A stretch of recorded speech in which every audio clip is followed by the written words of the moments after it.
இன்றைக்கி day 10 of 30 day book challenge. இன்றைக்கி நான் படித்த புக்கு ஒரு ரொம்ப குட்டியான பட் வெரி பவர்ஃபுல்லான book, do the work. So இதோட ஆத்தர் வந்து ஸ்டீவன் ப்ரெஸ்ஃபீல்டு. ஸோ இவரே வந்து ஒரு ஒரு ரைட்டர் தான். ஸோ இவர் முக்கியமாக ஒரு கான்செப்ட் பற்றி பேசுகிறாரு. அது என்னதுன்னா ரெசிஸ்டன்ஸ். நீங்கள் உங்கள் வாழ்க்கையில் உருப்படியான எந்த ஒரு காரியம் பண்ண போகிறீங்கனாலும் உங்களுக்குள்ள ஒரு ரெசிஸ்டன்ஸ் க்ரியேட் ஆகும். அந்த ரெசிஸ்டன்ஸ் வந்து உங்களை வந்து அந்த வேலையை செய்ய விடாது.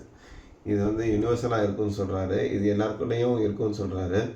இது நீங்கள் எந்த ஒரு உருப்படியான காரியம், ஒரு ஒரு க்ரியேட்டிவாக ஒரு விஷயம் பண்ண போகிறீங்க, இல்லை ஒரு ஆண்டர்ப்ரினர்ஷிப் பண்ண போகிறீங்க, இல்லை ஒரு கோர்ஸ் படிக்க போகிறீங்க, என்ன பண்ணாலும் சரி அந்த ரெசிஸ்டன்ஸ் க்ரியேட் ஆகும். இதை ஓவர் கம் பண்ணுறது தான் ஒரு பெரிய சேலஞ்ச். இதை ஓவர் கம் பண்ணிங்கன்னா நீங்கள் உங்கள் லைஃப்பில் ஜெயிச்சிருவீங்க அப்படின்றத சொல்கிறாரு. அதுக்கு தான் அந்த சொல்யூஷன் வந்து டூ த ஒர்க். ஸோ அந்த ரெசிஸ்டன்ஸ் ஓவர் கம் பண்ணுறதுக்கு உங்களுக்கு அசிஸ்டன்ஸ் தேவை.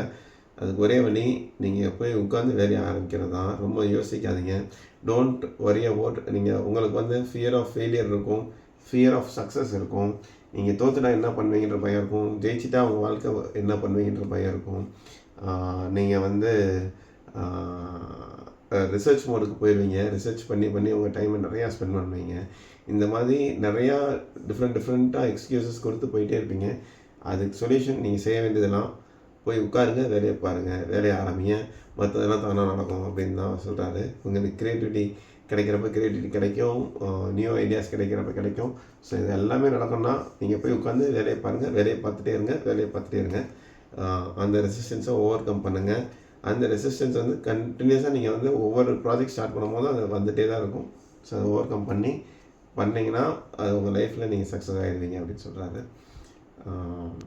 Meet you tomorrow with another nice book. இந்த புக்கை பற்றி, இந்த கான்செப்டை பற்றி உங்கள் தாட்ஸ் என்னன்னு சொல்லுங்கள். Meet you tomorrow with another nice book.